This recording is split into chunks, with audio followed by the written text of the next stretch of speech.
welcome back to this. We are now riding high up in the sky, once again looking down on the earth below, here up on the lookout.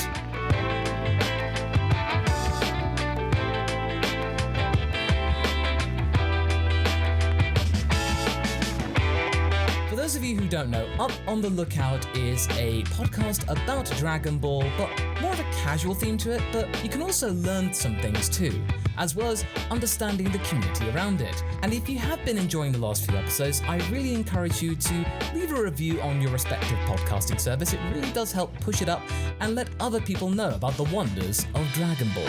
But I'm not doing this all alone. I am joined as well, as always, by my pal Haverok here. Hello, I'm the other guy on this podcast. And we have our third person up here. He's managed to actually scale the means to get here up from Korin's Tower. He is a major contributor to the Dragon Ball community, one of the major voices, in fact.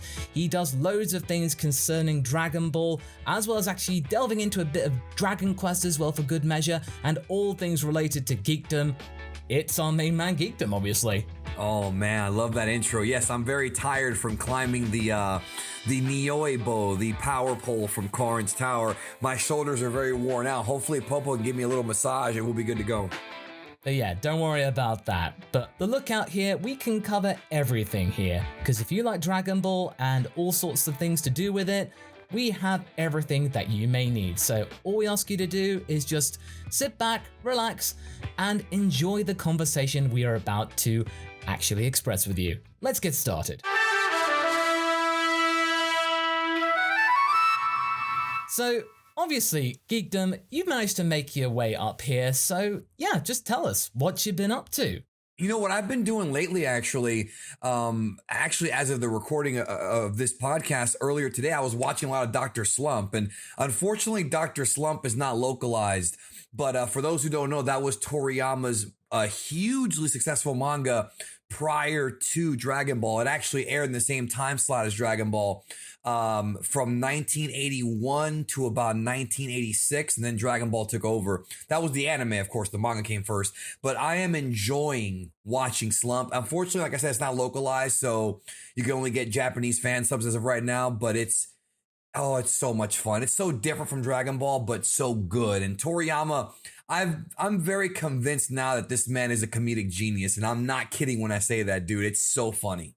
Yeah, absolutely. I've only seen like a little bit of Dr. Slump. From what I've seen, you can definitely tell where Toriyama really honed his craft, where Torishima really going like, yes, this is the Toriyama we want to craft. And you can honestly tell that Toriyama at this time, this is a guy who is finding success in his 20s, embracing the art of immature humor. And he looks like he's having a lot of fun with it. Whoa, guys, do you want to tell me that you didn't had English version of Dr. Slump? I'm shocked. No, we did. There was a very brief Harmony Gold dub of Dr. Slump back in '89 that nobody really talks about.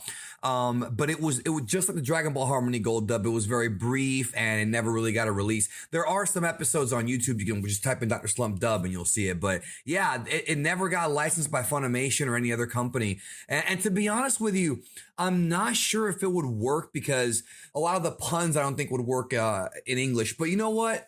If you get a good, talented voice cast, you could probably pull it off. But I just feel like there's no intention to really do it. And that's too bad because I think people should really dig into it. It's so funny. I do have a Dr. Slump VHS somewhere in one of my cupboards. I mean, it was my brother's. And I don't know whether it was an English dub or whether it was the German dub, because I know Dr. Slump was really big in Germany. Like, Germany really does love its toilet humor. Like, almost as much as we English people do. Like, the German dub, I think, is actually quite common. Anyway, for any of you out there that are listening from Germany, do let us know if Dr. Slump is readily available in your country or wherever you are, because that is really fascinating to me. But it just goes to show, really, that Toriyama's work, it can appeal to different markets and some markets that you don't expect. Like with Dragon Ball, for example, in South America, it's absolutely immense. I'm actually going to be covering it next week with a couple of my fellow co-workers on R&R, and we've been taking in like viewer contributions from Latin America, Central America, South America about what Dragon Ball means to them. And if you are listening to that and you haven't done so yet, I'll leave the email in the show notes. So if you would like to actually share your audio contribution, it can be up to like 60 seconds long. Do give us your thoughts. That's just a little shout out there. Let me do mine. I'm gonna do one for you as well, because I grew up on the Spanish dub as well, the Mexican dub. When I was at the second Kamehacon, I rarely get starstruck, but I'm sitting there in the hotel lobby and I see Mario Castañeda and Rene Garcia, the voices of Goku and Vegeta, and I jump back like, oh my God, they're actually here. And I shook their hand and I was like, I grew up watching your dub, because I'm Latin American myself. So I grew up with the Japanese, English, and Spanish dubs, because, at the time, the English dub had not gone past the Frieza saga. So we had to watch it in other languages. And also it was very censored with the original Ocean dub. So I'm watching Telemundo and I'm seeing blood and I'm seeing all these scenes that were cut out of the Ocean dub. And I'm just like, wait a second. And I'm discovering how Dragon Ball is supposed to be. And I owe it all to the Spanish dub. I love that dub. I adore that dub. We got Dragon Ball Z in the UK around about 2000, so we were relatively late to the game. And I remember it being censored and all that, but I remember then looking on the internet, we just got broadband. So 512 kilobits per second, baby. That was the day. And, but seeing all those like AMVs back in the day, I even made a couple. This was like way more like for teens, like rated T, and like more mature than I thought it was. And that was an eye-opener in of itself. And when I was like 14, it was crazy. But yeah, no, absolutely. If you want to like contribute your own little kind of audio thing, I'll leave you an email and wish to send it, and you can include it in that episode as well. I would love to, man, because I truly, truly adore that dub. And I was lucky because, we didn't even get, and for those of you who weren't around back then, because I know you probably have some listeners that weren't around, we did not get the uncensored Vegeta saga and Namek saga until around 2004 with the Ultimate Uncut. So you were pretty much stuck with censored Ocean dub, the first two seasons, which again, they had great voices, but there was a lot of censorship. And then from season 3, which is the Frieza saga, the late Frieza saga, all the way until the Buu arc, you could buy the bilingual DVD. So you had an opportunity to watch Dragon Ball uncut in Japanese or even in English. There's still censorship in the English version, but it was out there. However, those first two, I don't want to, they were called seasons, but they really weren't in Japan. But here they were called seasons. They were just, we didn't get them until 2004 with the Ultimate Uncut. So we had to do what we had to do to watch it, in its purest form. In Poland, both Dr. Slump and Dragon Ball, and I'm almost sure that we actually get Dragon Ball before Z, so we get the proper order of things. Yeah, but we had because in Poland, like at this time when I was a kid, right, we have more lectors than actual dubs. There were still dubs, but like anime didn't really had dubs. The one big exception was Pokemon, that got the first anime dub that big. We got lectors, so there's a guy reading over for in dub, mostly English, but anime, that the early anime, like like Yataman, like Gigi, we got from France and from Italy, and so you have one guy reading over a French dub of Dragon Ball or Dr. Slump, and it made as much sense as Big Green Dub did. Actually, when I did research on End of Z, actually our Polish End of Z translation is more closer to the original Japanese than the English is, which is funny. It improved over the time. I think I remember this because we did do a video about this, about the Polish dub, because I remember the Portuguese dub doing that video, and that got a huge amount of praise from all the Portuguese audience. In fact, getting to actually talk to João Loy, who was the voice of Vegeta, and him just going like, "My friend MasakoX, thank you so much for really promoting the dub." And it was like, mad. It was like, I had no idea that it was going to get that huge, but it's just really interesting to see how Dragon Ball's just touched the world, really. But we'll be moving on to now next our mini topic, which is like something that we'll briefly cover and something I'd like to get your own like slate on it, Geekdom. So we will now move on to the mini topic.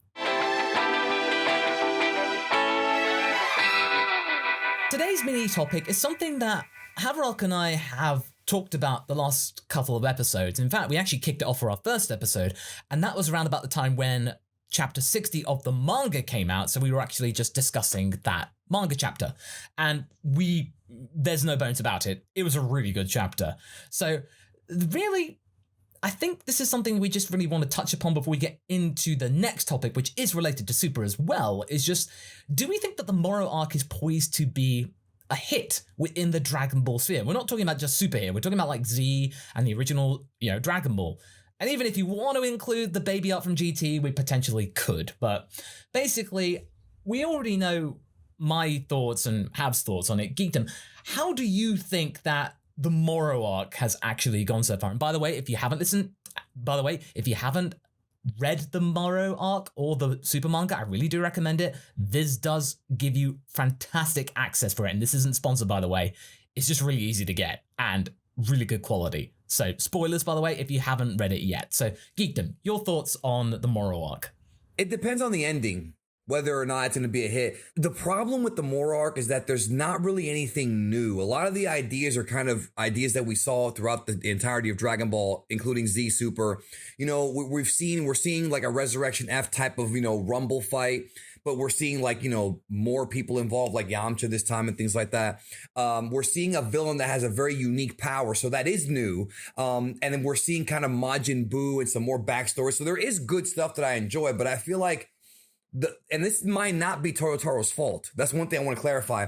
I feel like the arc is not really doing anything new. However, except for what I just named. However, when it comes to Vegeta and that whole kind of story, they could do something new there. However, I think what's handcuffing this arc is the fact that they're still in the 10-year time skip. And ultimately, as long as Dragon Ball Super stays in that time skip, we're going to be entertained most likely, but we're not going to get anything truly new and inventive until we go past the end of Z. And I feel like that's going to be the issue here, is that, I'm enjoying it. I am enjoying it. And I look forward to reading it. But we really got to get past the end of Z. And now I'm starting to feel it more than before. I felt it during the Broly movie a little bit, once in a while, Tournament of Power. But here I feel like we really got to move past the end of Z. But I am enjoying it for what it's worth. It's not perfect, but Toyotaro's improving as an artist, I would say.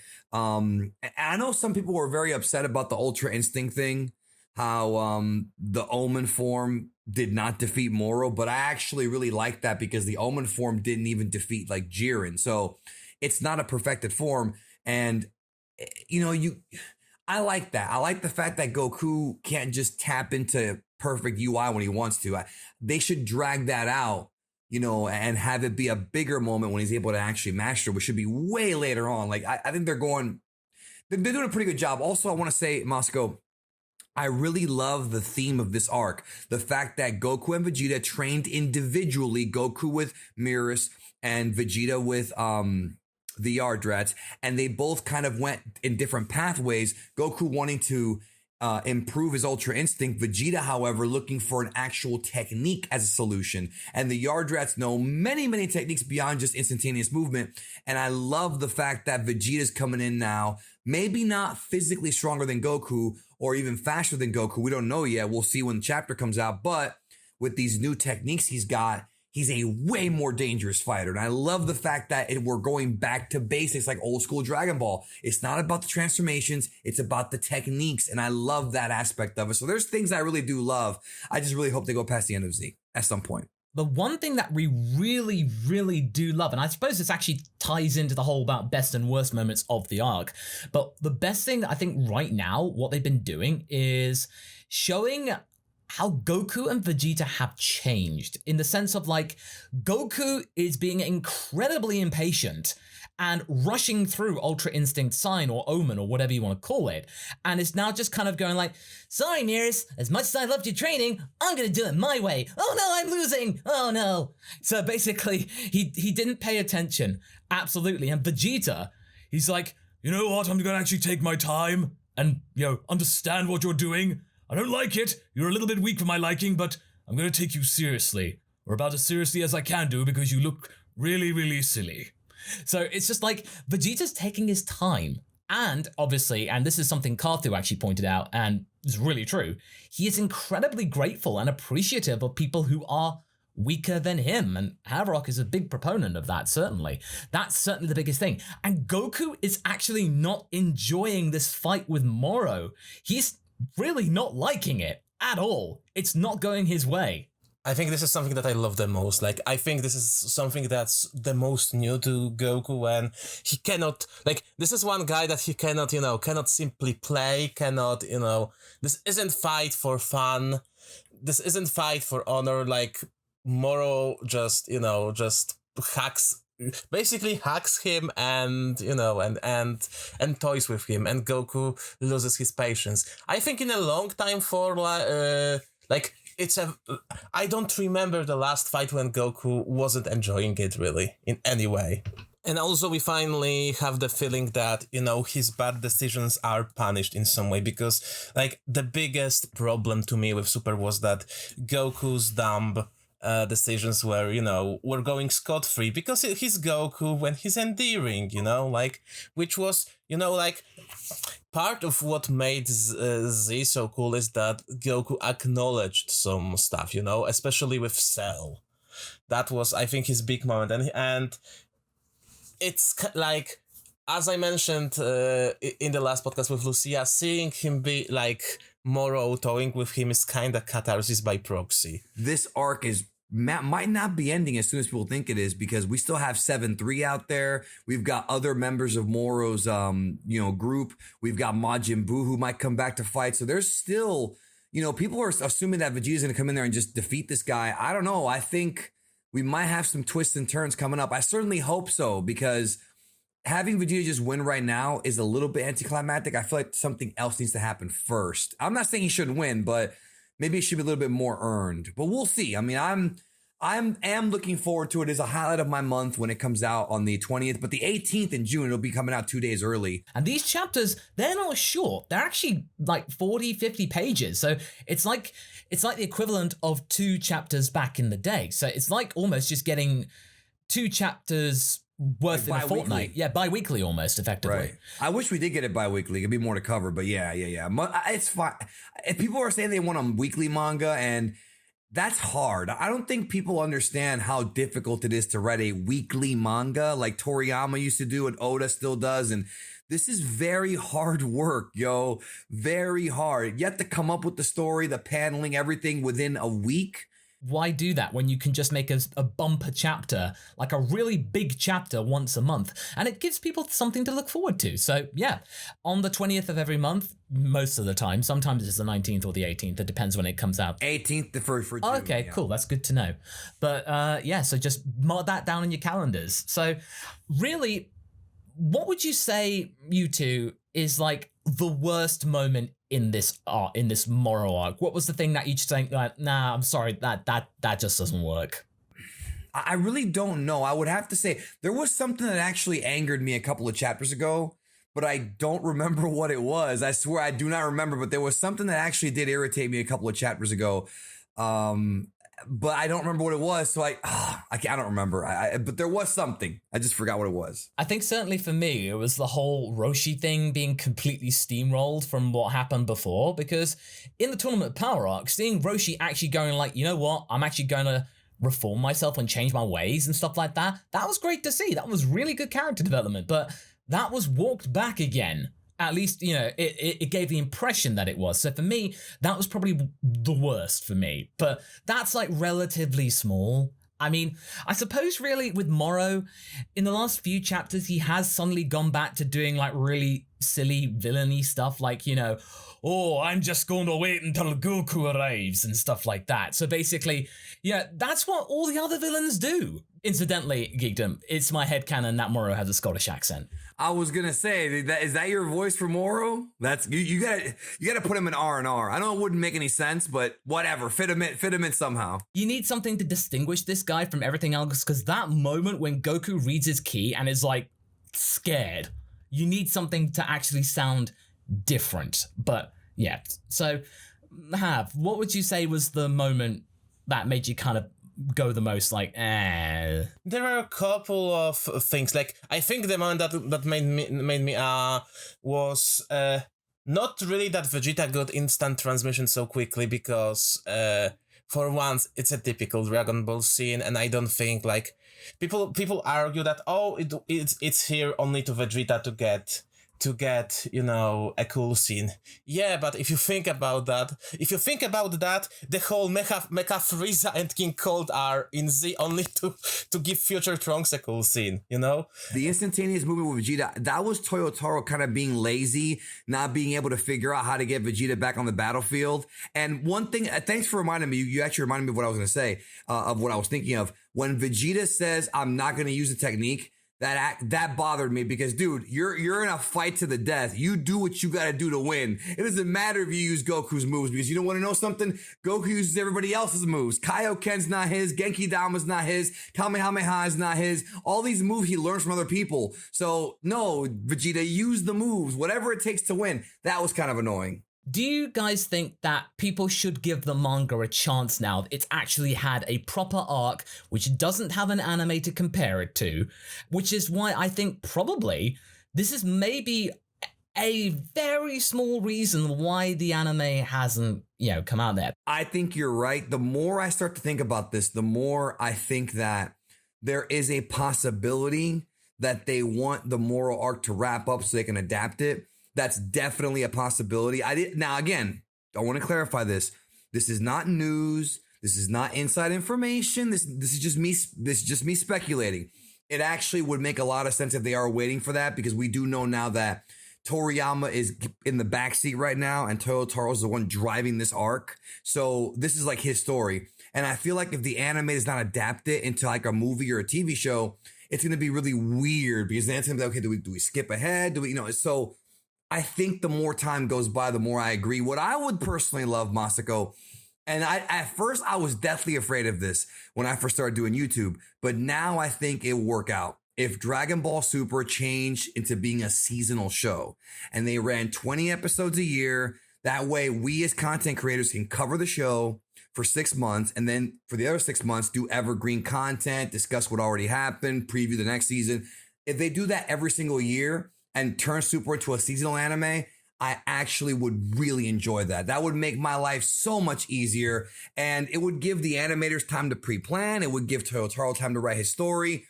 They need to do it. I know they don't usually do that, but they need to do it because it helps preserve the series, and I think it would make everything better. It wouldn't have the production problems that the original Super had, the first run. Yeah, it does. If they followed a similar model to what My Hero Academia does, it's like, it's become the routine now. There's like 20, 30, maybe 40 episodes. They take a 6-month break, then they go back to the next thing. It does work. It does keep the hype going. So yeah, that's probably our theory about why maybe this is like a very small thing, but we are here on the MasakoX channel, champions of conjecture. So we do always preface that with any of our theories.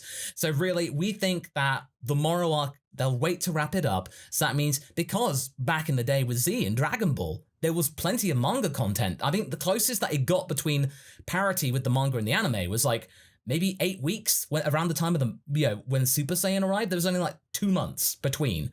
That was as close as it got. Really, in the Super thing, it was completely different, and it didn't work. So now, maybe they just want to go, you know what, let's get an arc and a bit down, then we'll maybe talk about maybe do the anime.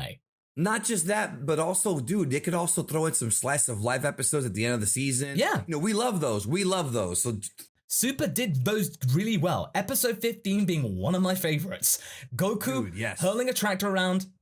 I love that. My number one episode of Super is the baseball episode. It was killer. It was one joke after another, one great moment after another. I love that episode. You know an episode's done really well with the fans if it actually has the blank episode. You know, that's the one that stays in living memory. So, and giving, those characters hobbies outside of fighting. It's so great to see Vegeta trying his best at cooking, for example. I love that. And all that food puns with Vegeta, with Guldo, with Ginyu, yeah. Absolutely. So really, in closing with this part of the discussion, would you people think that it's good? People should give the manga a chance. I don't see why not. I mean, it's once a month. It's 40 pages. You get your Dragon Ball fix. I mean, it's better than Heroes, which is garbage, so you might as well read the manga. I don't see how you could be a hardcore Dragon Ball fan. And of course, this is not like a judgmental thing, but I mean, if you're a hardcore Dragon Ball fan, you're going to digest as much as possible. How can you be a hardcore fan and not at least try the manga out, at least maybe every couple months if you can't read it for whatever reason and you're busy? Keep up with it at least, because it's the continuation that we have right now, Yeah, absolutely. I mean, I will say one thing about Heroes that I do like, and this is breaking off topic just a little bit, is that only one thing, and there was one character, Lags. Lags was awesome. Oh, I see. Because in the manga, she has a crystal dragon. Dude, Lags is like an RPG villain. You know what I'm saying? Like a Final Fantasy villain come to life. She could have taken out Goku, and Hearts is just like, no, I want to do it. Go over there. Go in the corner and think about what you did. Let me do my mudas. Let me do my muda, so everyone will say, oh, he did a thing. As soon as, he basically said, like, muda, you play the John Tron thing. He did it, boys! He said the thing! But Lags' moveset is really impressive. But with Heroes, you can instantly fix that. If you included that Crystal Dragon with Goku using in Super Saiyan 3 the Dragon Fist, two dragons clashing, who will win? That's how you get Heroes really in people's consciousness. But yeah, we are digressing now. So right now, thank you for you guys about the Moro Arc. That was fantastic. So let's move on now to the maxi topic. So for today's main topic, and usually when we say main topic, it ends up being just as long as all the other topics, but it's kind of our main point, and it sort of leads back into what we were talking about whether people should give manga the chance. But the main question I want to discuss today is, was Dragon Ball Super doomed to not succeed? I mean, the one thing that I usually have actually thought about is that Episode 1 of Dragon Ball Super, when you look back at it right now, is incredibly dated. 2015, they were basically following the same model that had been used time and time again since the mid-90s.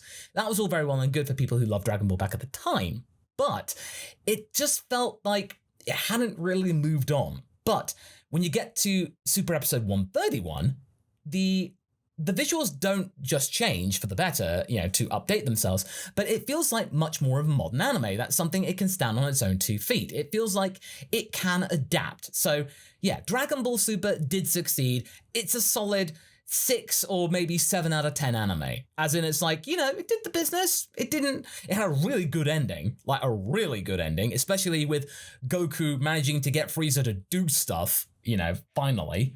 And that dynamic, it actually worked out. They were incredibly lucky with that Frieza plot point actually working out. Because I remember, and I'm going to be doing this for a video in a few weeks' time about my worst Dragon Ball Super moments, the Boo falling asleep thing is in there, but it's relatively low. It's relatively low because in hindsight now, when you think about it, if Boo was in there, he'd have been able to heal everybody. He has too many hacks. Yeah, he could have attached bits of himself to all the fighters, so you think, oh no, Boo out! And then he just reforms, psych! So, it's too easy. So I can understand now, with hindsight, why they did it. It was just not handled in the best way possible. Let's be honest, Frieza was one of the most entertaining things in that tournament. Yeah, it did work out. And now recently, I love the fact there is a meme now of Frieza looking at something and then he goes, I'll ignore that.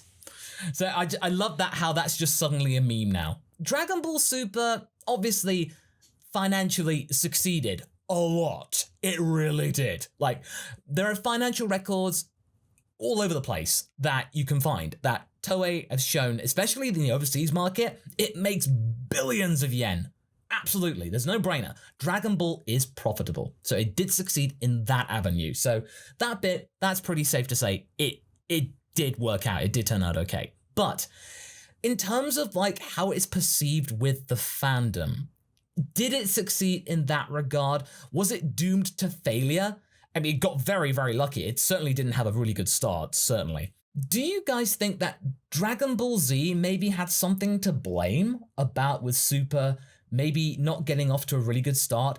What kind of tropes in Super do you think came from Z and it's actually not Super's fault? I mean, I can easily start off with like Gotenks. Gotenks, to me, is probably one of the worst things in Super because not only does he not do anything, okay, he maybe gets like one kind of like rugby tackle almost, but after that, he's there for gags. But the point was in the Boo saga, yeah, he was there for gags. He was meant to be funny, but he was also incredibly powerful, and he was the only other guy who could do Super Saiyan 3. And that in itself was a big deal, especially when Super Saiyan 3 was absolutely brand spanking new. But in Super, he doesn't offer anything new. It's just, he is there because, oh yeah, Goten and Trunks haven't done anything, let's use them. And then you get to the Potofu arc, they use Super Saiyan 3 too quickly to show, oh no, these guys are really, really strong.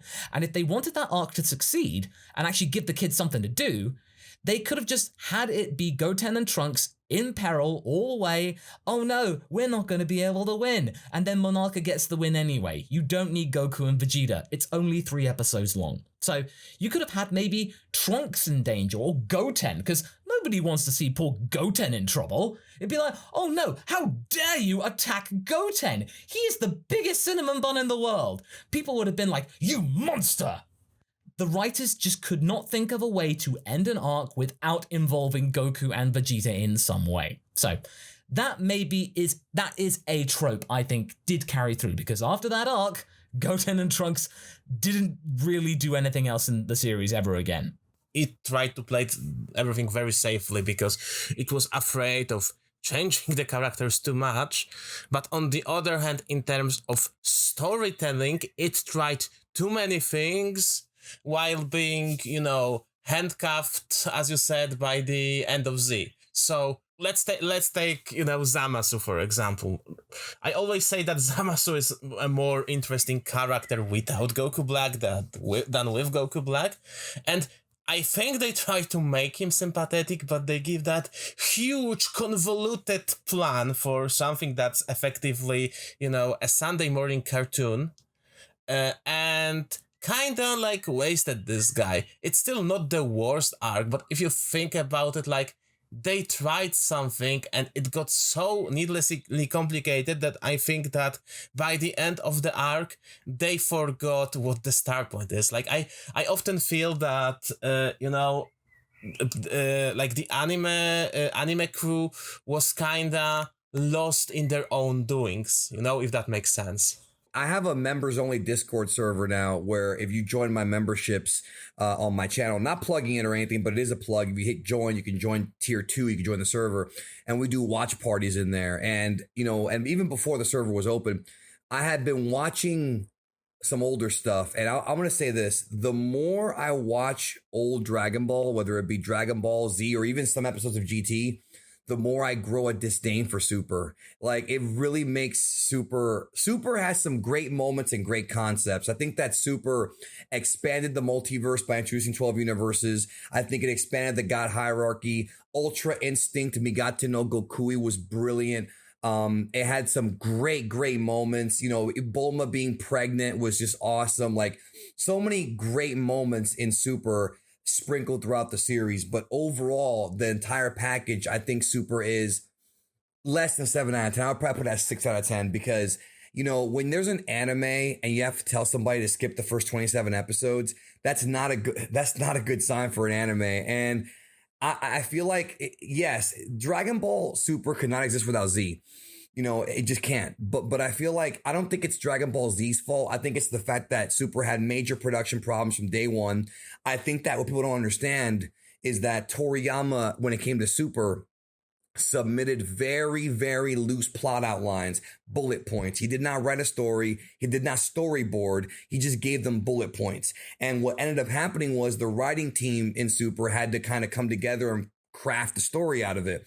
There were many elements in Dragon Ball Super that Toriyama did not come up with. Kale was not Toriyama's idea. That was Toei. That was purely marketing, purely corporate decision because of the popularity of Broly.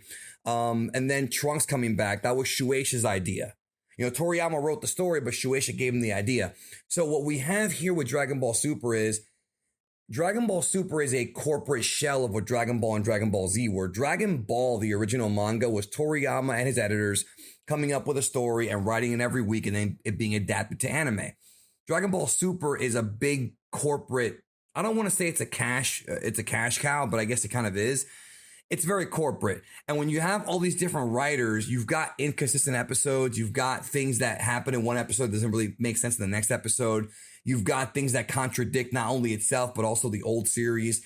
And I feel like when you really examine it, because when it was first airing, we were all on the hype train. Everybody, you, me, other YouTubers. Yeah, we were all just enjoying it, looking forward to what was going to happen next. Oh, it's Tournament of Power. We got Girl Broly, as we called her. Kale, when she first appeared.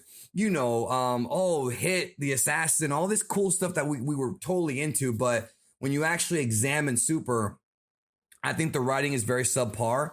I think Toriyama's bullet points were not enough for the writers to come up with. There was a very big lack of leadership in the series as far as the show running aspect of it goes.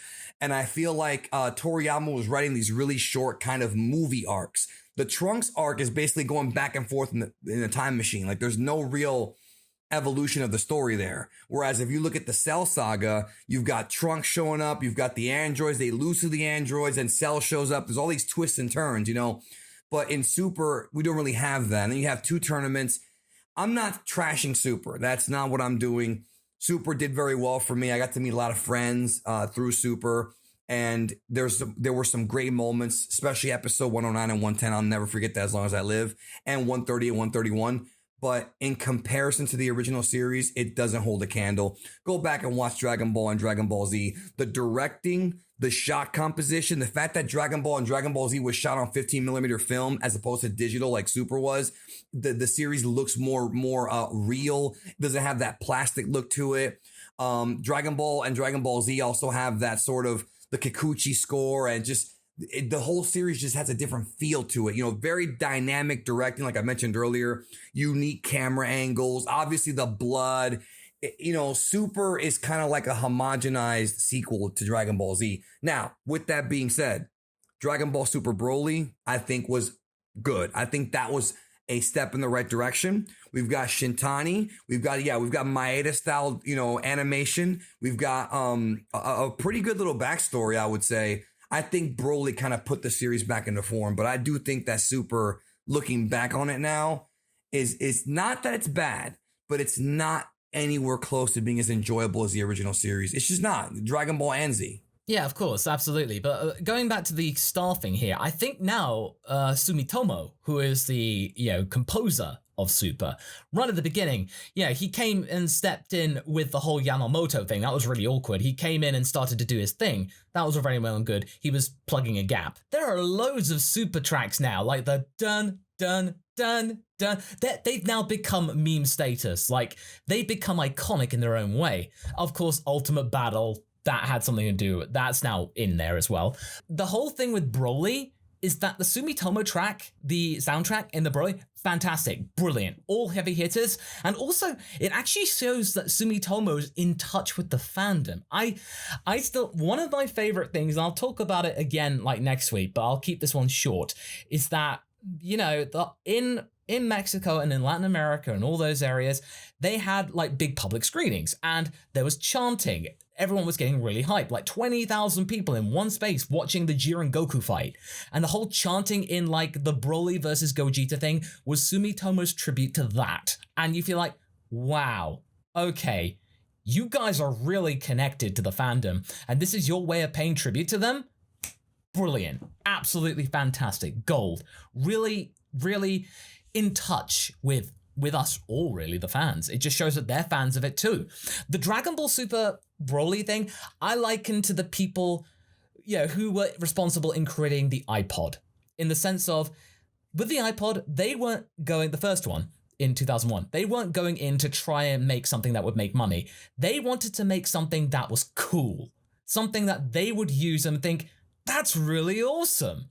The Broly movie was that. It was like, we want to make something really cool. And, they ditched Yamamuro, which really is for the best, realistically.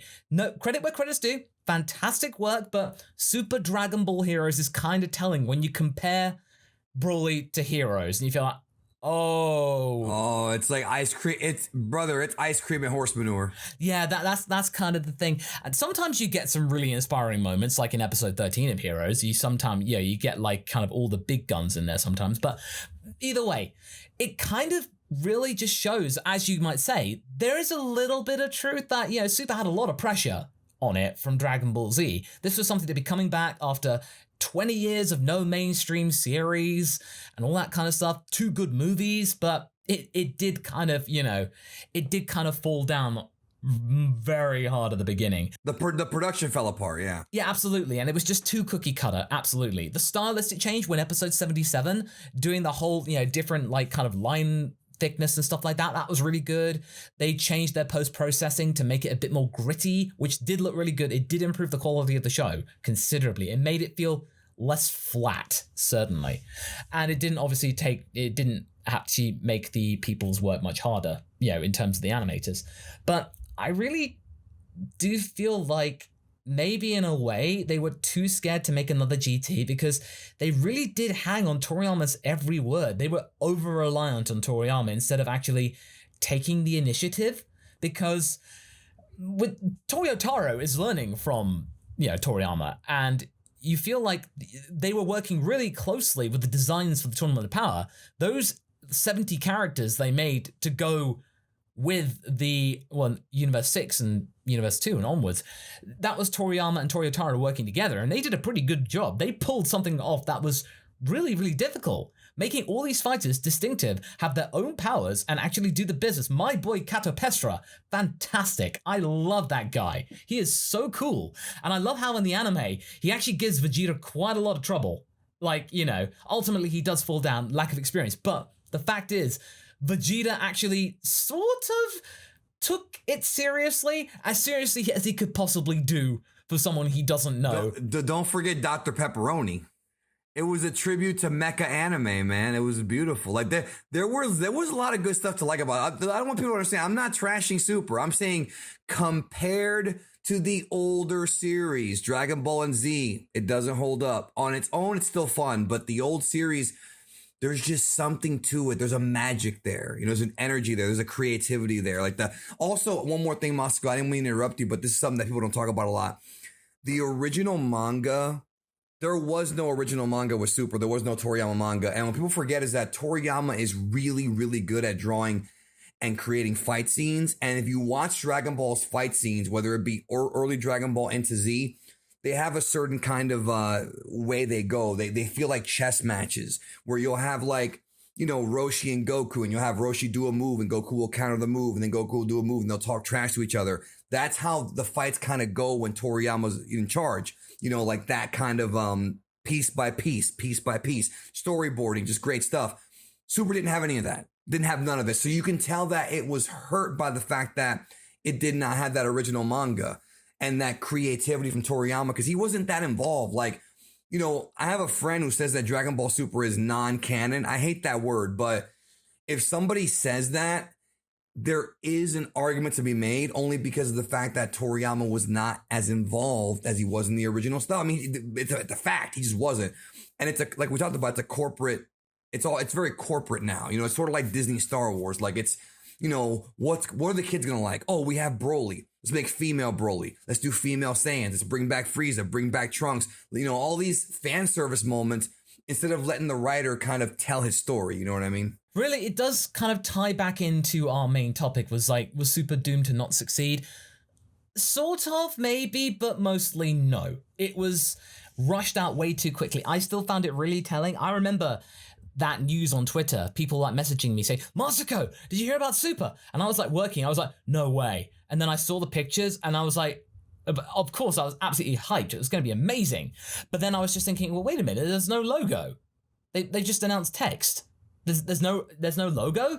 I mean, they came up with one like a week later or so, and even then, it's a bit janky. Like the manga logo with the Dragon Ball with the curve and then super underneath it. That's way better. That's really well better composed because it's like it keeps up that curve. Whereas having Dragon Ball and then the character Cho, at the end, it just seems a bit like it just kind of like you get the curve of the Dragon Ball text and then suddenly goes flat. It's like, that's a little weird. That's not really well composed, but okay, whatever, fine. There was a lot of pressure for Dragon Ball Super, obviously. It has a lot of legacy to go behind it. Really, it wasn't as bad as GT in the sense that it did have more preparation. But I will say GT was more creative, I felt.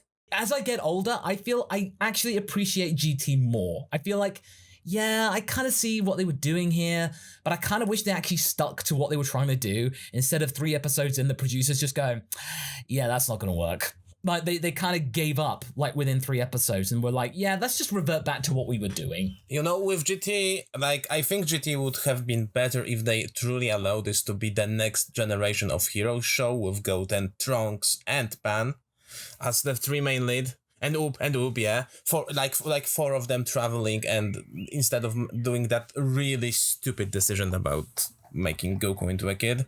Well, and that's one thing I want to point out too is that I think that the Japanese office, again, it goes back to the corporate thing. They are so afraid of putting out a Dragon Ball product without Goku. It's like they need, because Goku is the mascot for the series, and I feel like that's why they kept him into GT, because as much as I want to see, and I think at some point we need to, you're right, evolve past Goku because the universe is so big. This Dragon Ball world Toriyama created, we could have a Pride Troopers anime. We could have a hit, Mandalorian. They could do a 12 episode hit OVA like The Mandalorian. People would eat it up.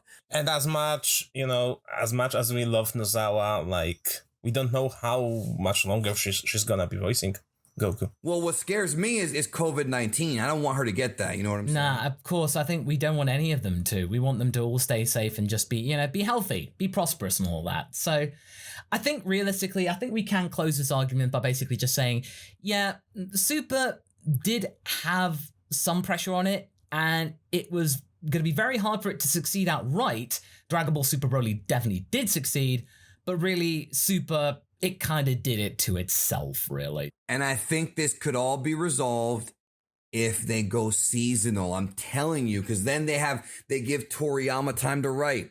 They give the staff time to prepare. Like if they go seasonal, which I was very against a few years ago, but I think that is solution to give us Dragon Ball and have it be. And then, you could throw in a movie once in a while, OVAs, things like that. That's the key, I think. But it makes them so much money right now. They don't even have to produce a new anime yet. In fact, if I was a betting man, again, this is just speculation, not an inside scoop. I think we're probably going to get a movie first and then the anime will return. I think that a film seems more likely to come out first. Yeah, I remember like when Resurrection F came out, I thought to myself, you know what? I'd be okay with a movie every 2 years. Like every 2 years a new movie comes out. Cool. I'd be all right with that. So yeah, I feel like Super definitely had a lot of chances to actually make a success of itself, and it kind of really fell flat at the beginning. So yeah, I think we've reached a good conclusion there. So on the lookout, let's just turn to the deck chairs and let's bring it down to make it more casual.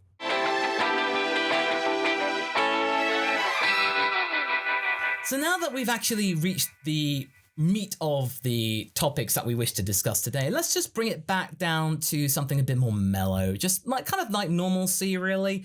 We're in our deck chairs, we're looking out at the horizon from the lookout and stuff like that, and we just like to muse about things relating to Dragon Ball. So really, like, Geekdom, in the last few years, now you've actually really been looking at Dragon Ball full on as a content creator, have there been moments from the show's past that have really kind of like resonated with you more now than they did before? One of the moments that really hit me was in Battle of Gods when Gohan finds out that Videl's pregnant, because that moment is so realistic and so like the look of joy, which they ruined in the TV version, they ruined it. But the movie, when he finds out Videl is pregnant, and he has that look on his face of complete joy and everybody's happy. Like, I get emotional when I see that. I get I mean, I don't cry, but I mean, we cry on the inside, you know what I mean? Like, I get emotional because it was so real. It was like, wow, like, this is powerful stuff, so that to me kind of hit me pretty hard. That's one, I mean, that just popped in my head to answer your question. But as far as old Dragon Ball goes, I've watched it so many times that the great moments are always going to be great. I mean, when Goku reunites with Grandpa Gohan, you could make the argument that's the best moment in the entire series right then and there. Also, all of the final battles, not so much Frieza because there was production problems and it was better in the manga, I think, honestly. But for the anime, the Cell and Majin Buu fights, the final sort of finales, like, Goku with the Genkidama, Gohan with the Father Kamehameha, it's just great. It's just great. Like, and I love in Dragon Ball Z episode 190 when Goku gives Gohan the speech, you can do it, you can do it, I can't, father, I have one arm, I'm down to half my power, and Goku still believed in him. Like, Gohan did not believe in himself. Goku believed in Gohan more than he believed in himself, and then Gohan believed in himself. And it's really powerful stuff when you kind of go back and watch it. And like I've said before, and I really implore people, I know there's nostalgia there. I get it. If you truly want to enjoy Dragon Ball, watch it from beginning to end in Japanese. I'm telling you, it's the purest way to see the series. You get the actual dialogue, the lines, you get, the way it was sort of meant to be seen.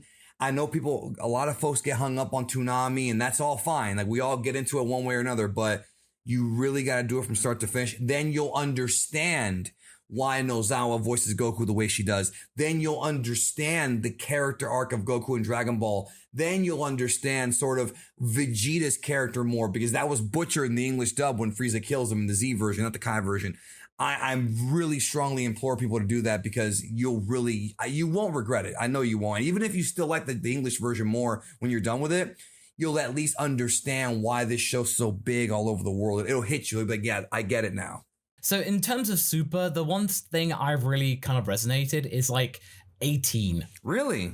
Yeah, because there was this one moment when, like, Krillin's going, yeah, Goku, I still got it. Why don't you punch me in the face? See how you do it. Oh! And then 18's just like, what were you doing? And there's just tending to, his, like, swollen up cheek. And there's this moment while she's doing it, she just lets out like a content smile. And I'm thinking, there it is, right there. 18 has reached peak contentment, because for the longest time, what she wanted was to be happy. And right now, she's happy. She's got a goofball of a husband, but she's got a successful marriage. They're the most stable relationship in Dragon Ball by far. And they're a team. They feel like a really good, solid team. And I found it, now that I look back on it, I remember for Resurrection F, when you had that bit where, like, Krillin shakes his head, I'm off to go and fight Frieza, honey. I'll be seeing ya. And then she goes, he's so cool. And everyone burst out laughing. And now I'm just like, oh, come on. I will say this also, Masako, you reminded me of something really powerful too. I'm glad you said that. Speaking of couples, the episode where the Videl Gohan stuff in Super, when the guy tells Videl he cheated on her, and Videl, this hit me. This is powerful, dude. If you've ever been in this situation in real life, Videl says Gohan would never do that. Like, because a lot of times, if somebody tells like your mate you cheated, they're going to start, their insecurities kick in. Oh, is it true? Is it not? But Videl loved and knew this man so well that she was like, Gohan would never do that. I will never believe anybody saying he cheated on me. That was so adult for a kid's show. There are moments, that's what I'm saying. This is what I'm trying to say. There is things in Super that's so human. And that's why I can't hate the series, because those kind of, you know what I'm talking about, right, Masako? Like when she kind of says, no, he would never do that. He's my guy. Like, dude, I love that. Like, it hit me. I actually have to partially disagree with you. No! What are you doing? Partially. The motivation behind that, absolute solid gold. Fantastic. They've got a stable relationship. Excellent. But no issue about that. Barry Kahn was an absolute jerk. He shouldn't have done that. But I just feel like, in a way, it was the way it was storyboarded in the show. I felt like it could have been done better in a more human way to actually make Videl be reminded of, the plucky attitude of her as a character. She should have basically gone up and like smacked him across the face and just I know Gohan. It should have been more intense to really fit her character. But in a way, she was just sat there and was like, Gohan would never do that. I trust him completely. It just felt a bit flat. And I see your point. Fair enough. I just feel like her soul and the character she was is gone. And then going back to 18 and Krillin briefly, the whole bit where there's a cappuccino and the heart that 18 put in it starts to get all wavery. It's like, don't tell me I married a weakling, Krillin. And Krillin's like, no, I'm not a weakling. Okay, I'll go and, face my fears and all that kind of stuff. He's brave. But it's just, they're really thematic and symbolic when it comes to 18. Just that moment of the cappuccino, I swear, that cappuccino was powerful, man. That was one of the most evocative characters in the show. That cup of coffee. Well, don't forget also another one that becomes, it's Vegeta and his daughter. That was adorable. That moment, that was just seeing that Vegeta actually was caring and nesting essentially for his daughter's arrival. Great. Guys, one scene that got me personally in Super, and I think that was from very unexpected source, was Beerus saying goodbye to Champa. Like they were, trying to be a little bit jerky, but you could feel that they're both super sad inside, but none of them want to show it. Like Beerus like, oh, I'm not looking at you. But you could, it was framed in a way that you could see that Beerus felt it. Felt the loss of his brother. I really liked it. It was pretty subtle for Super, really. I think this did hark back to the tournament when basically, Beerus wished for that Earth anyway. And then basically Champa realized that. So that was almost him kind of paying it forward. So it's just that moment when Beerus didn't have to revive his Earth, but he did anyway. So that was kind of that sowed the seeds almost. So I mean, they clearly care for one another in twisted way. It made it so much more complex in a really good way, and that was really fantastic. So that was really good. So again, it just goes to show Super did have some really powerful moments in there. It was just really buried deep within some of the corporate decisions, as you say, Geekdom. But okay, so another thing I want to bring up. So we sort of alluded to this before we were recording, is that in Dragon Ball R&R, episode 4, there is an episode where Yamcha is saying goodbye to his baseball career. And Geekdom plays the bad guy in it, Captain Hook. I had such a fun time recording that, even though I was scared to death because I'm not a voice actor. But you are the one. You are the one who deserves all the credit for that because you did coach me, and it was very smooth. And actually, when I watched the episode, I was so happy because it was even funnier. Like when you read the script, right? You don't actually see the art. You're just kind of doing what you're doing, right? But when you actually see how your artist, your team put it together, it was actually even funnier. It's still my favorite episode, and not because I'm in it. I swear that's not the reason, but it's just it's Yamcha, first of all. It's awesome. Second of all, it just made me laugh uproarious. When the guy got hit with the baseball, I remember I hit you up about it and you thought it was supposed to be a serious thing. And I'm like, no, that's hilarious. It was total Toriyama humor. It was the most Toriyama moment, I think, in that episode. And, I'm just saying, I really enjoyed doing that. And, I feel like I don't deserve it, bro, but I really thank you for giving me that chance to do that. It was a lot of fun. And that means a lot to me, seriously. Nah, you're welcome, man. It really gave that, I felt like it was a character that could really give a chance to actually be somewhat different because it's Yamcha, if he wanted to, he could just deck that guy's lights out anytime he wanted. But he is an honorable baseball player. He knows about how the system works. He has a contract. He is locked in it. There is nothing he can do. If he were to basically lamp one on Hook, then his career is done. He would be disgraced, and baseball is his identity, and he would not want to go out in that kind of way. So this guy, this human who has this hold on this character who is thousands of times stronger, but maybe tens of thousands of times stronger, that was just that human moment that I really loved to portray. And obviously it gave the kids something to do, as well as Marin doing something to do, not just being there, bizarrely, she's meant to be 5 or 6, yet she still looks 3. I don't know how that works. And that's one of Haverok and I's biggest bugbears with the kids. Like, you think Goten and Trunks not aging up as bad. Mara's even worse. If you start watching Slump, I feel like you're going to be so inspired to do more R&R episodes, because Slump is sort of like R&R in that it is very episodic. You know, it's not like it's really too serialized. You know, some things carry over, but a lot of it's just its own little calamity story.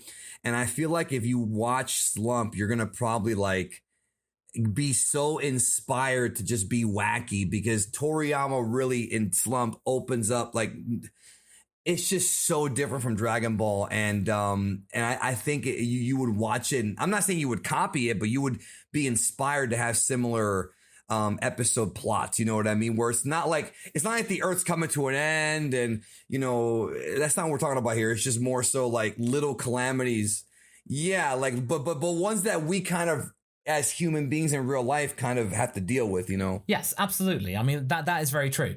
But yeah, no, the next two-parter I'm really looking forward to. It does involve Tenshin Han actually getting his dues. So he gets a really good thing, and I feel like it's in a really good way, which brings back characters from Dragon Ball. But that's all we're saying.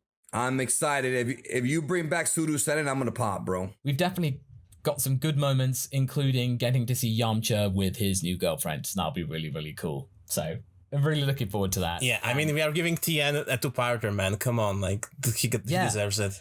I think he's the only character. He's the only character that gets a two-parter in the season, I think, as far as I can tell. But yeah, no, it's going to be really, really good. So I'm looking forward to that. I'm still waiting for Araya to debut in R&R. Episode 9 is the one I'm looking forward to the most out of the entire season. So, but you guys out there, if you're watching R&R, then you know, really, really thank you for watching and all that kind of stuff. It's really, really great to see. Really, I think we're now pretty much reaching the end of our time here on The Lookout. So once again, I'd like to say thank you, Geekdom, for joining us up here. It's been really great to like just talk about Dragon Ball Super and various other things to do with the series. So thank you for joining us. Man, I'll do 100 of these if you want to, bro. Talking about Dragon Ball with you, it's a breeze, man. It's a breeze. Always, always. Same thing with Nav, you know, it's a good time. I mean, Did I say Nav? Don't worry, that happens a lot, like on Kamea. Yeah, no, don't worry. Sometimes if I'm getting lost, I rely on my sat-have. No, I said Nav because I just got done watching Solo and the Nava computer. Oh, I'm all messed up. My bad. No worries. It happens to me pretty often, don't worry. No, that's all right. But is there anything else? Because I know that you do a podcast as well. So if you want to like do some cheeky plugs or anything, so fire away. Where can we find you? Yes, absolutely. Just type in Geekdom 101. You'll find me. That's it. You'll pop up. And right now on this channel, we're working on a couple of different series. I'm doing one called Dragon Ball Highlights, read between the lines, where I watch classic moments in Dragon Ball and react to them. I've only got one up so far, Goku versus Vegeta, but it was a good time with little informational tidbits here and there. Also, I have this series going on now called The Technique Guide, where we go into all the techniques in Dragon Ball. I'm going to be covering almost every single move in Dragon Ball, everything from Kamehameha to body change to dead zone to special beam cannon, because there's a lot of history behind these moves. There's a lot of cool stuff. Like there's a lot of like a lot of Eastern philosophy, tidbits from Toriyama, all that stuff. Plus I have the transformation guide on there. Lots of different guides and explain videos. Lots of explaining stuff, you know. That's what I like to do, is explain things. As far as my podcast goes, that is non-Dragon Ball. That's the Geekdom 101 podcast. That's at geekdom101.libsyn.com. And we discuss a lot of different things there, from pop culture to nostalgia to video games to even real life stuff. In fact, the next few weeks of episodes that I have planned, which are not going to be, right now we're on break. We're coming back later on in June or early July. I have a lot of very interesting real life topics that we're going to be delving into. So it should be a good time. But Dragon Ball stuff is all going to be on Geekdom 101. That's the place to go. Right on, that sounds great. So basically you can find Geekdom pretty much anywhere where social media is. So once again, I'd like to say thank you so much, Geekdom, for joining us and for assisting me up here on The Lookout as well. If you have been listening, do really have a look at subscribing to this podcast, as well as rating and reviewing in your respective countries. It really does help a lot. 5 stars. 5 stars. Yeah, and also if you want to help contribute and be a caretaker of The Lookout and have your name be read out on the air, or close to air here, because there is a lot there. We are higher up in the air. Do go to masako.cc/lookout. It's in the show notes below, but you'll know what to do, and it will really help out the server costs here as well. But once again, thank you so much for joining us here up on the lookout, and all we need to say is just stay safe out there. Thank you for listening, and we'll see you around next time. Ta-ra!